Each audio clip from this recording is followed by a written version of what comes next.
Welcome everybody to the 100th meeting of the IMAG-MSM Working Group on Multiscale Modeling and Viral Pandemics. Hard to believe that we've had 100 of these. As usual, I need to remind you that this meeting is live streamed on YouTube and recorded for public availability afterwards. As always, Tom Hellikar and myself are available for comments and questions. You have our email addresses. Jim Sluka and Lorenzo are also always available for comments and questions. We have our social media. Things work better if you use them. Please help us promote the talks, the other activities of the working group, and let us reach out to a bigger community. If you have papers that you think are appropriate to publish on the IMAG-MSM wiki page, please send them on to Jim Sluka. Please provide yourselves to promote the YouTube videos as needed. We appreciate that. We have the handle MSM Viral as a tag. Please use that tag. Help us boost attendance and label the materials that we have. I want to remind you that we have a couple of upcoming events. There's the big Building Immune Digital Twins workshop in Paris this summer from the 15th of May to the 2nd of June.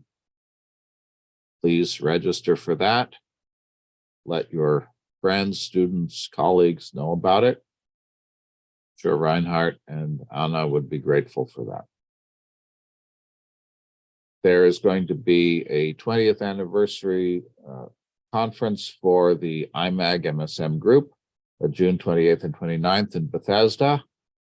Please contact Herbert Sauro and Shane Pierce-Kotler and Grace Peng for more information. Most of us have been involved in IMAG. I'm one of the original IMAG grantees. I'm sure there are others in the community that are as well. Please consider attending that meeting. I need to remind you also that Indiana University is trying to hire 2 faculty in the area of next generation biomedical digital twins.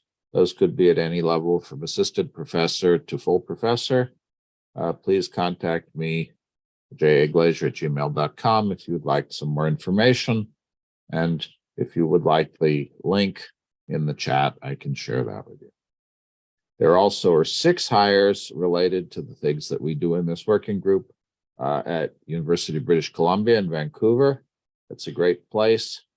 It would be very interesting, I think, for many of us. Please consider applying for those positions as well. We're working on trying to get the Global Alliance website up. We would love help editing and populating that website. Tom and I spent some time this morning trying to do it. It's not so easy to edit, but if you have material to put there and are willing to help edit that website, we would be most grateful. We would like to build up our presence there and the relationship between the working group and the Global Alliance. There is a Digital Twins subgroup meeting tomorrow at 11. People should have had the announcement. If you think you should have had an announcement and you didn't receive it, please reach out to Reinhardt and his team for updates. Are there any other short announcements before we get started with the seminar?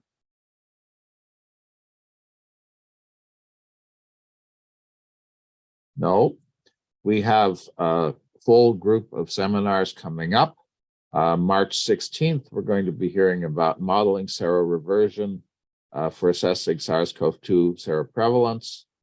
We have the rescheduled talk on knowledge-based machine learning. April 13th, we have a good talk on the Swedish Digital Twins Initiative. April 27th, Claudio Montero from Nova Discovery is going to give us a second talk on their wonderful software. May 11th, we have David Basanta from Moffitt speaking on their personalization of cancer therapy using modeling. As always, we would love to have more suggestions for speakers. Lorenzo is great about getting people to come and talk to us. We would appreciate your suggestions. Suggest yourselves, your students, your postdocs, the people you'd like to hear from. We will do our best to get them on the roster. So without more ado, we have Dr. Gupta from the University of Sao Paulo in Brazil, who's going to be talking about his Boolean network analysis of cancer-related gene networks. Today I'm going to talk about my recently work that we have published. So it's based on the Boolean network. Network analysis reveals that the tumor suppressor, long non-coding RNA, Gas5 acts as a double-edged sword in response to DNA damage in gastric cancer. So let's start a little bit with foundation of biological foundations.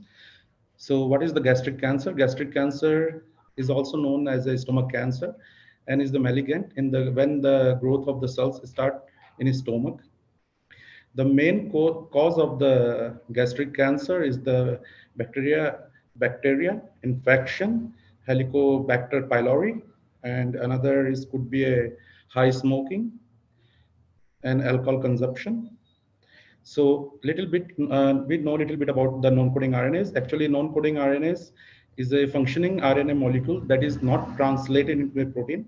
There are various type of long non-coding RNA, such as long non-coding RNA, circular RNA, microRNA, and small nuclear RNAs, and so on. But we are going to focus only on long non-coding RNA and microRNAs.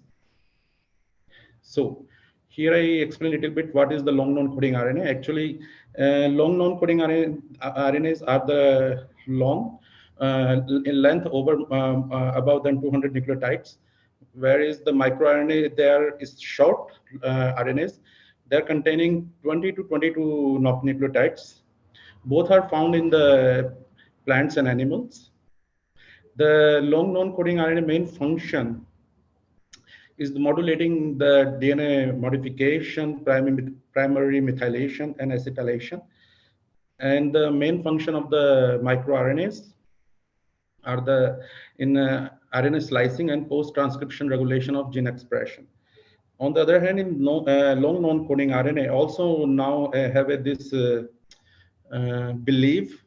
There are a lot of papers that the long non-coding RNA can sponge the microRNA to regulate the messenger RNAs. So the main function now in these days is become like they inhibiting microRNAs.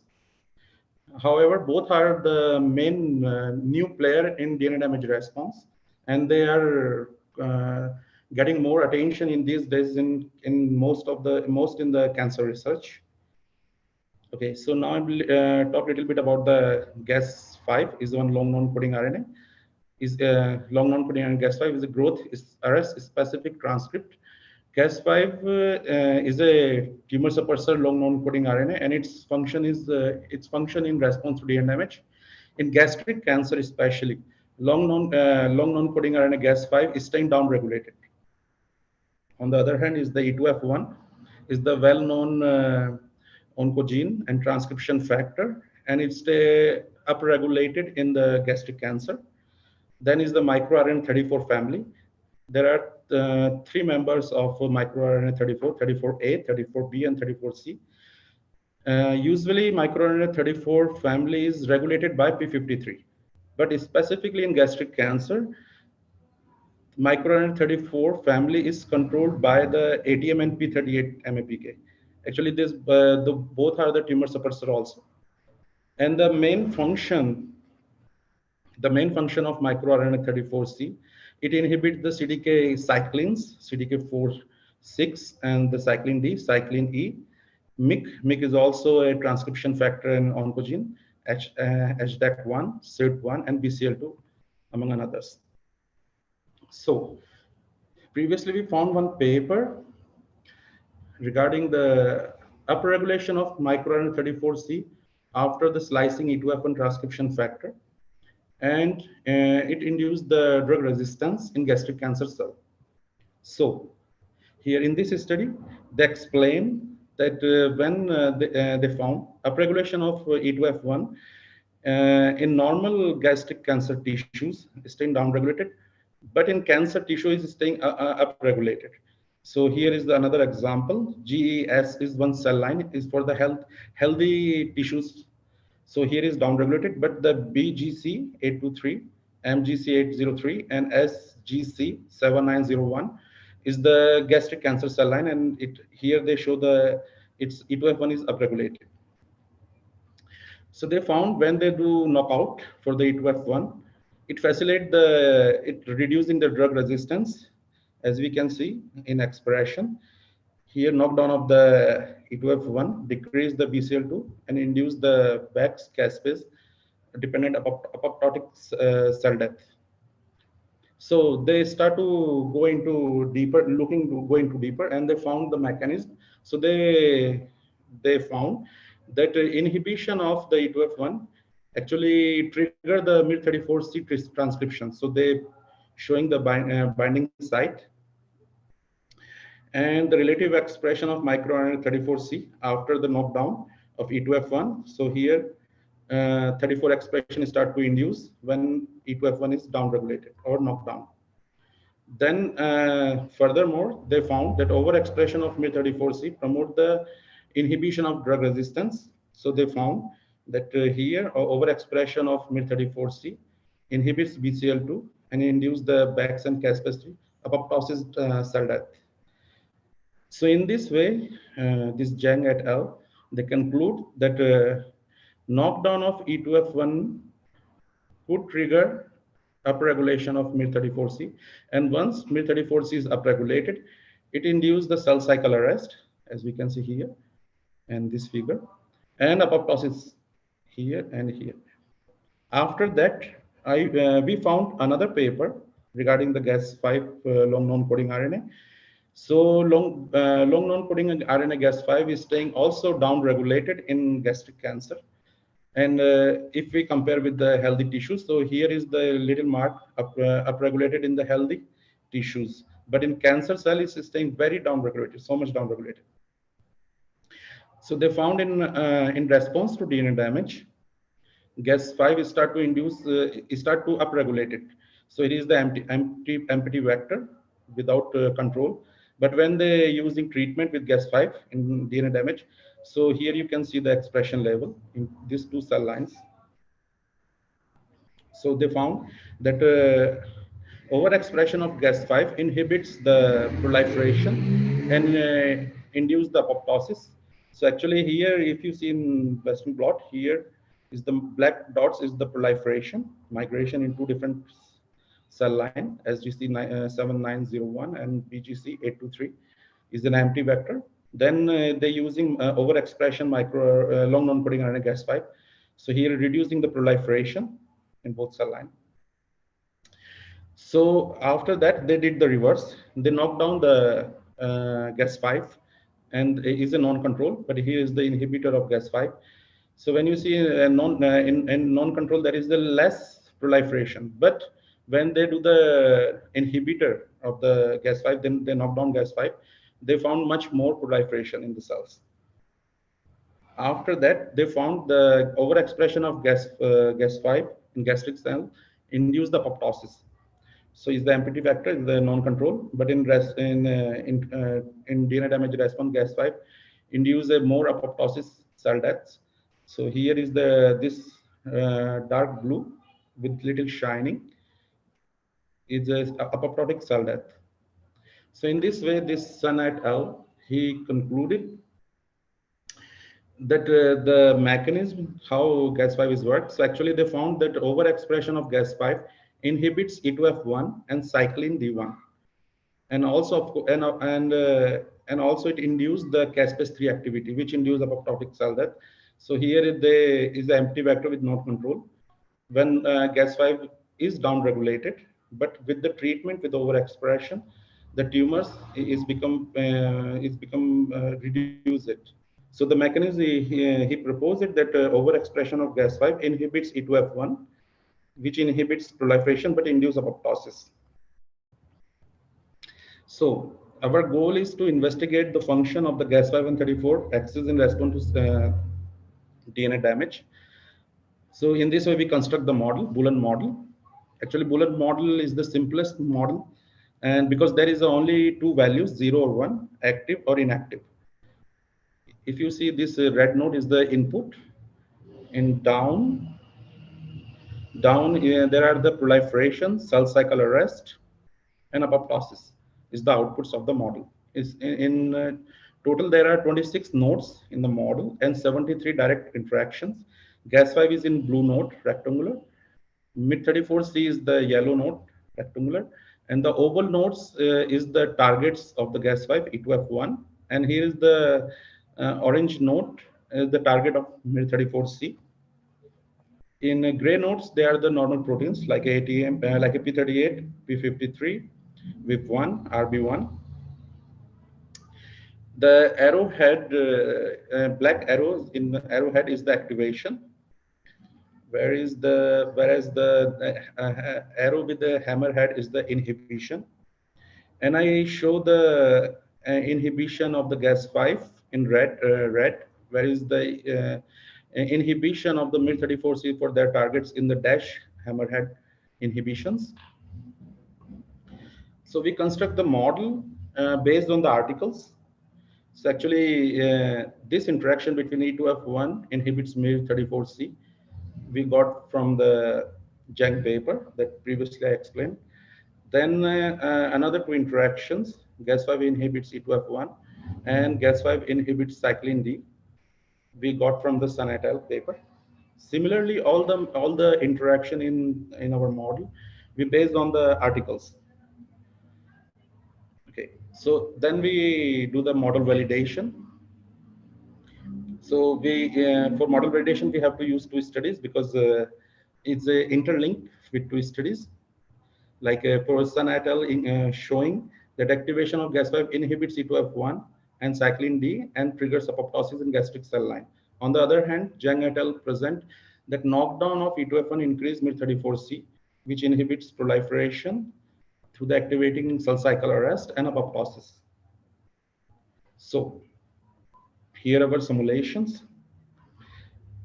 Each line here is represent the attractor, stable state. The light violet color is the inactivation, while the dark violet color is the activation. So if you see here, overexpression, according to the Sun et al., overexpression inhibits the E2F1, also inhibits the cyclin D, but increase MID34C, according to Zhang, that when you do knock down the E2F1, it induces MID34C. And we have a cycle arrest and apoptosis. Similarly, we did the knockdown for Gas5 knockdown. Similarly with Sun et al. That he found that knockdown of Gas5 induced more proliferation. So we did the knockdown here Gas5, which induced the E2F1 expression and cyclin D expression and lead for the proliferation. Then we did another perturbation with the Zhang et al. That how is the cell reaching in the cell cycle arrest and for apoptosis.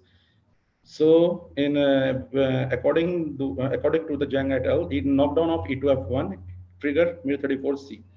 So we did here knockdown of E2F1, first two lines, and MID34C is triggered that induce the cell cycle arrest and apoptosis. Similarly, we did the overexpression of MID34C. So also according with the Zhang paper, and we have the same thing. But if you notice here, all the in this perturbation, Gas5 expression didn't affect. It is staying upregulated.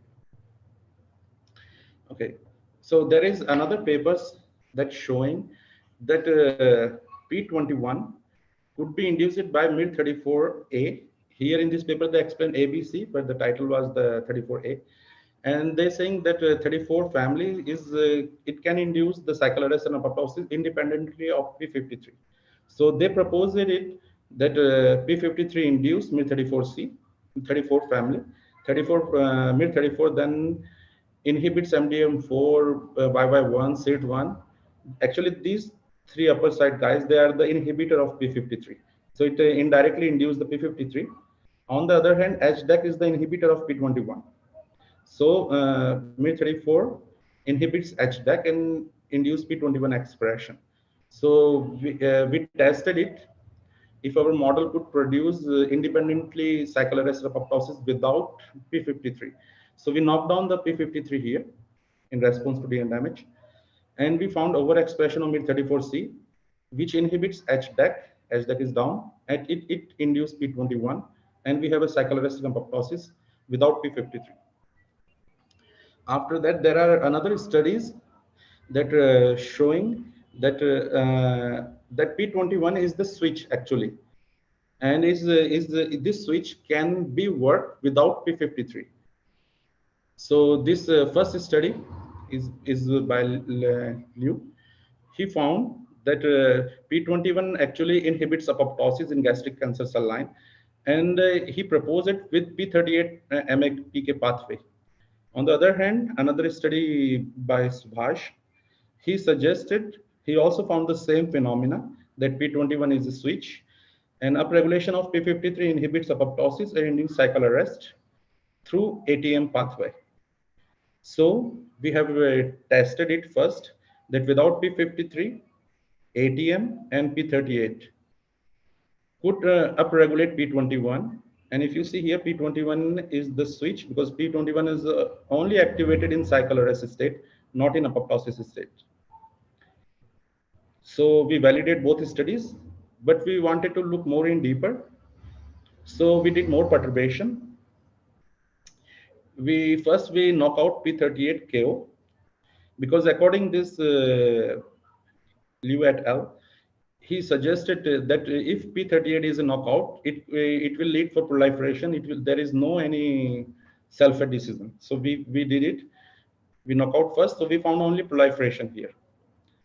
And when we do p38 upregulation, so we found cycle arrest and apoptosis with p53. Then we decided we knock down p53 along with p38 to validate his results. So we did p38 overexpression plus p53 knockdown. As you can see, we have a very good agreement with Liu et al. Similarly, we did with the Subhash et al. Study, who suggested that ATM is the main inducer of this switch with p21. So we knock out ATM and we have proliferation. Then we did overexpression of ATM together with p53. So we have a cycle arrest and apoptosis. And then we validate Subhash et al. Results. We overexpress ATM plus knockdown of p53. So we still have a cycle arrest and apoptosis, and p21 is the switch. So in this way, once our model produced very good results with experimental studies, then we proposed some clinical trials, that predictions for our model, that we suggested that overexpression of Gas5 inhibits E2F1, which will increase miR34C. Second prediction, that overexpression of Gas5 and plus in E2F1 knockdown will increase RB1. Third prediction, that long non-coding RNA Gas5 overexpression with E2F knockdown will increase p21, and once p21 is activated, it will regulate switch. So indirectly, we wanted to say that Gas5 could regulate the switch between the senescence and apoptosis, or cycle arrest to apoptosis. So in discussion, we based our model in the literature and public database, and our simulation revealed very complex scenario between the long non-coding RNA and microRNA. Additionally, our results suggest that p53 is not important, because in gastric cancer cell line, there are 70% mutations of p53. So there are very few cell lines that can work with p53. But whatever if p53 is not functional, so we propose it. This mechanism is known already, is published already, that long non-coding RNA Gas5 induce p53 directly. But we suggested, according to the recent interactions, that upregulation of Gas5 inhibits E2F1, which will trigger activation of MIR34C.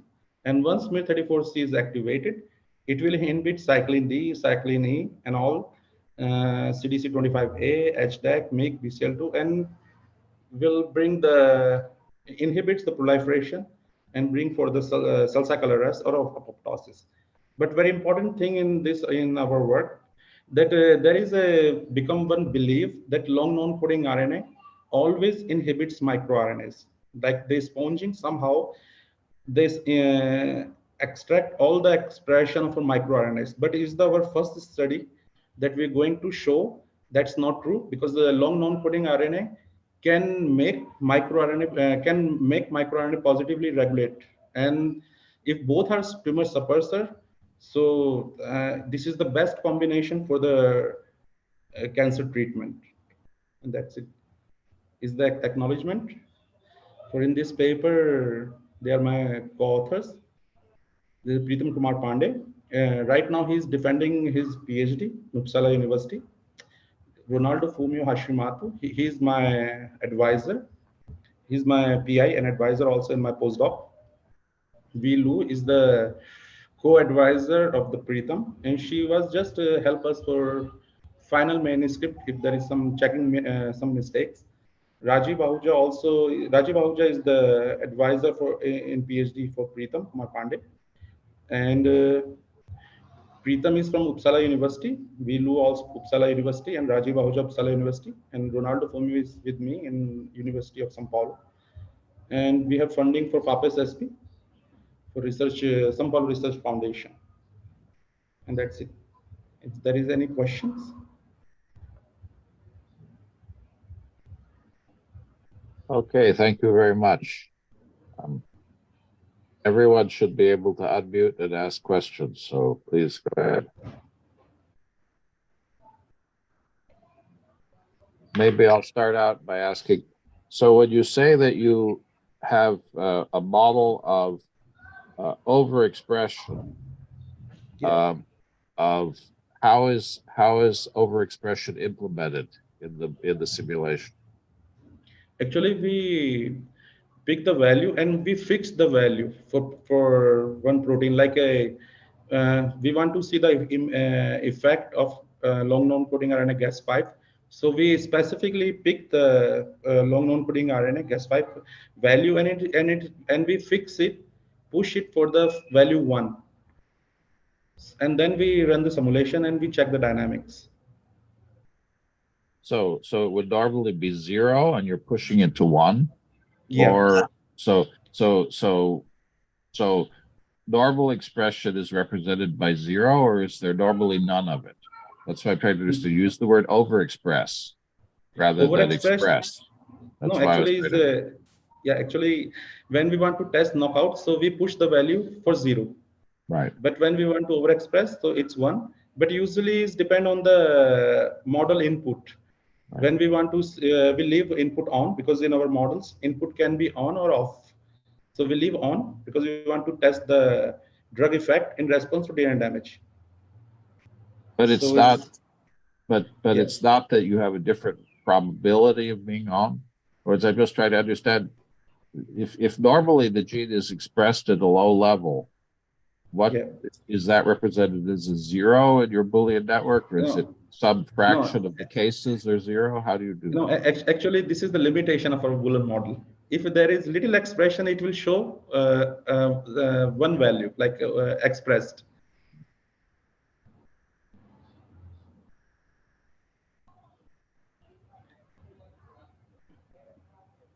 Do you get my point? Okay. Maybe we can come back to the network slide for a minute. We can look at that together.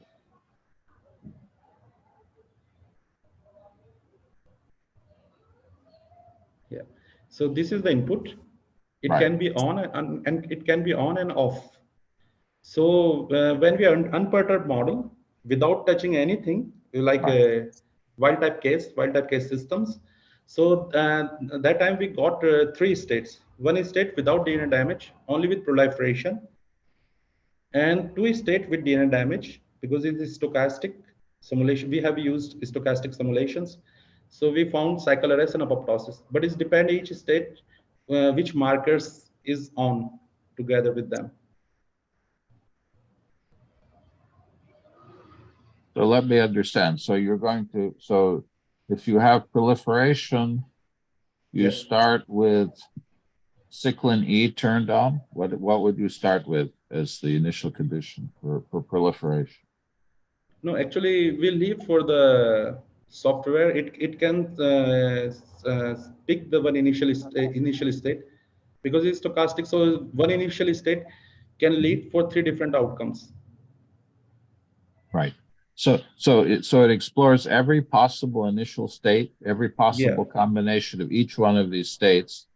Yeah. And then you would say, in this particular case, you have DNA damage turned on with a value of 1 all the time, instead of being either 1 or 0, depending. Yeah. And then you run that forward. Now, when you say it's stochastic, is it only the initial condition that's stochastic, or is the updating also stochastic? Is also updating is also stochastic.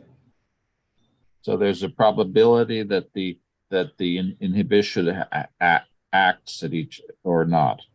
Yeah, there is probabilities, but in this work we didn't show the probability. This is why I didn't talk about probabilities. Right. So how are those fixed? How do you choose those probability values?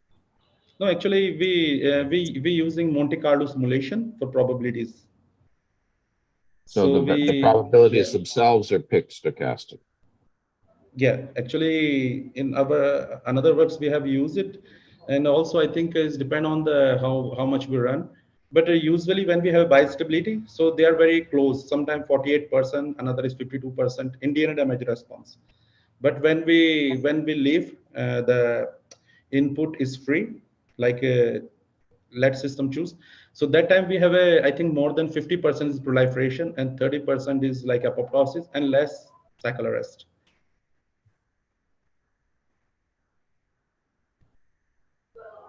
So because you showed at the end, increase, strong increase, decrease in your output. If you look at, say, slide 22.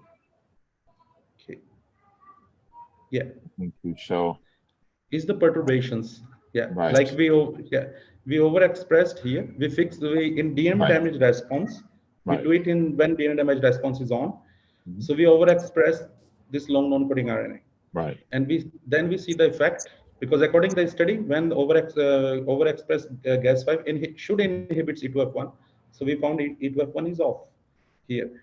But another study suggests when E2F1 is knocked down, it should trigger MIR34C.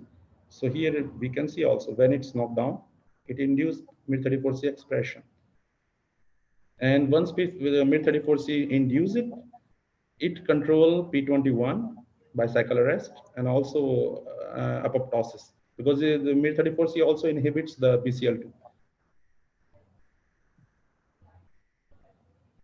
And how do you do the simulation? Do you use MapBus? Do you use what? Actually, how do you we do are the using numerical evaluation? Actually, in another work we will going to use MapBus, but in this work we using the tool GymSim, is the Java-based tool. So we just using only one tool here for visualization because GymSim is very powerful tool also. It can capture the dynamics.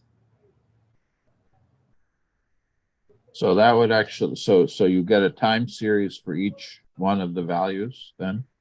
When you run the simulation, you start with the initial condition that it runs and you see the state, the switching of the states. Is that what happens?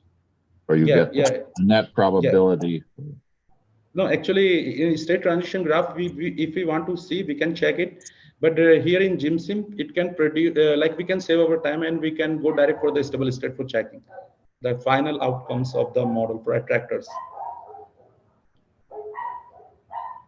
But of course, we can see in state transition graph which state is changing or switching the cycle arrest of apoptosis or apoptosis to cycle arrest. Other questions from the audience? Yeah. So I had a question. You started out by showing some experimental pictures of cell culture. Yeah. I don't know if we could come back to that.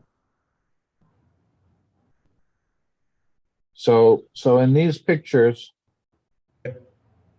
well, no, I think you passed it. You actually down lower. You just so this one, for example. Okay. Now, let me try to understand what I'm seeing here. When I see spots, Yeah. there only are cancer cells in those spots, or there are cells everywhere, and these are different lineages of cells. No, only cancer cells. So all the cancer cells are stained. Yeah. All of them are stained. Yeah. So So here is this the is this is the MPD vector when the gas pipe is downregulated, is natural state. Mhm. And here is the gas pipe with the treatment they're using with the cDNA something that induce the gas pipe expression. So in this way, they're showing it when gas pipe is not working, there are more proliferative cells. But when it start to work, it is start to kill by apoptosis. So the cancer cells become reduced in both different cell lines. so they're both seated at the same density initially. Yeah, yeah. Lorenzo, please go ahead. Hi, Shantanu. Thank you very much for your talk. It's very interesting. I had one yet that we are on the in vitro data. There is one slide, a couple of slides below there where you show some nice nuclei. This one, yeah, I take that is saying that on the right, the expert. This is not your paper, no, is for someone else. They claim that on the right you have more apoptosis. Yeah. Well, if I have to be all honest, my experience, what I'm seeing on the right is mostly proliferation, because they look mitosis to me rather than apoptosis. But beside that, this is not important. This is just to say, let's say that the hypothesis of one of your assumption is counterfeited. In your own work, have you explored that possibility that you just say, oh, no, that wasn't true. It was the other way around. And in my model, I figure out that really it was the other way around. That was my question. Yeah, actually, I explore it in my model, and I think my model produced the good results according to the literature. And I believe that it will going to verify the predictions, and also because the model only based on the interactions based on the gastric cancer, especially, and also model can capture the dynamics of the experimentals what they got. So I believe in future it there are a lot of possibility it might going to proved. Okay, thanks. Okay, thank you. Other question. I mean, are there dose-dependent studies of the resistance to the chemotherapy? In other words, when these genes are expressed, presumably if you had a high enough level of cytotoxic, it would still kill the cells, maybe. Actually, now we are working on this drug resistance, another work. So this work we just show the how is the outputs. Is if our model could produce the outputs sulfate decisions according to the paper. But now we are working on it now for the cell toxicity and the cell stemness. Also, how is the drug work for the drug resistance, and it might possibly if we include two different drugs. So in next work we're going to show it.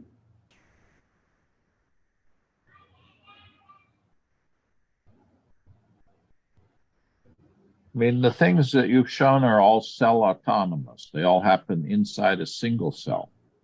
Yeah. Is there any kind of communication between cells?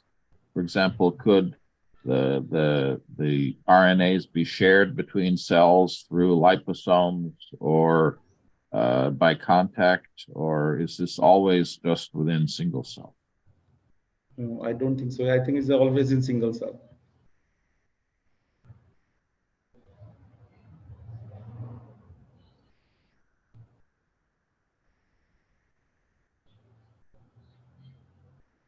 Other question. If we come back to the network for a minute, because it's a complicated network, I don't think we've got probably all to trace it.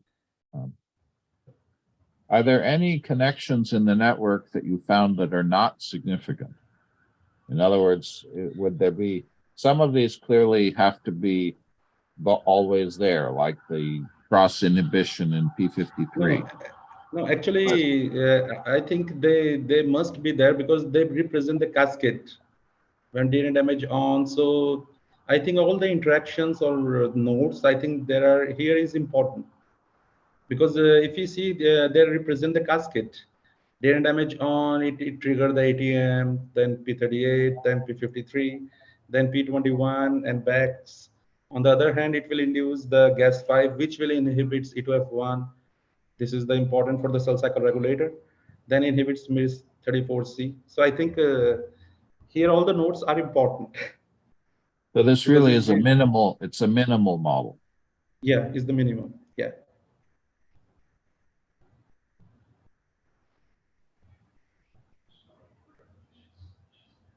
I mean, the other thing that is that in this case, you have a single gene leading to a single behavior.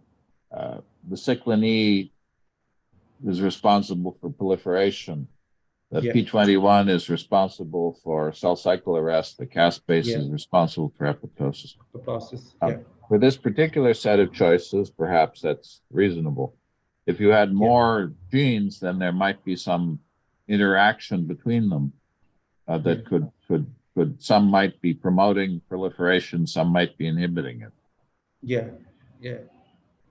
It might be possible. I mean, is it possible to have things like proliferation and apoptosis active at the same time with this network? No, in same time not. So there's some cross inhibition in the system?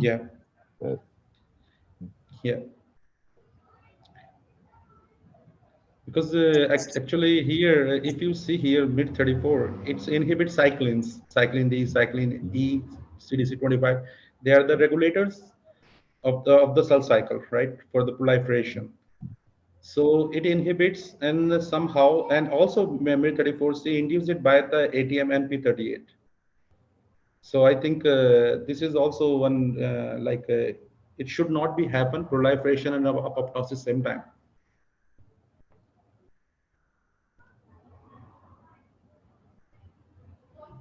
Right, that's the kind of thing where if you walked us through it, I think we could follow it, but it's hard looking at the network by itself.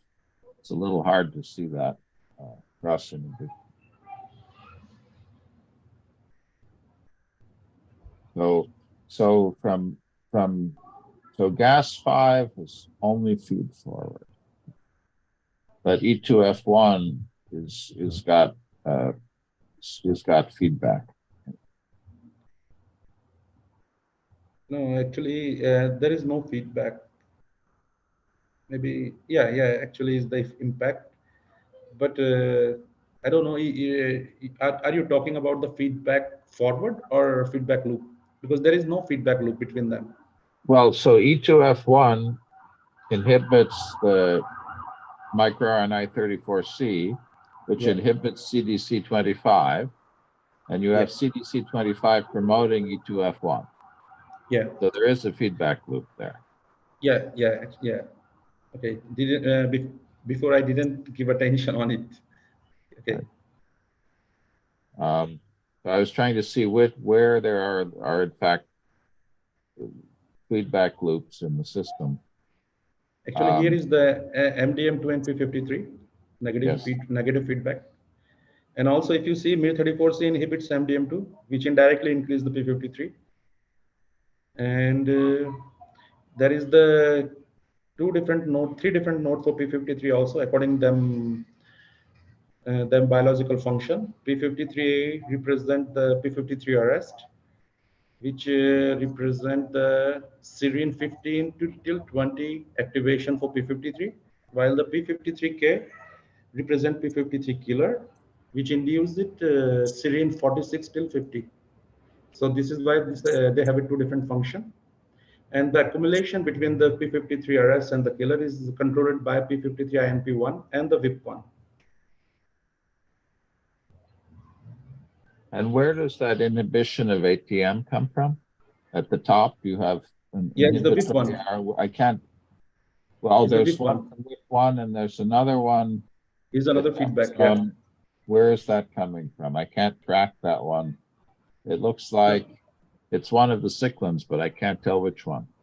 Yeah, actually, ATM inhibited by VIP1. Right. And there's another inhibition at the top above VIP1. There's another inhibitory. Is the HDAC? HDAC inhibits the HDAC. yeah. Okay. So there are a couple of interesting feedback loops. Yeah.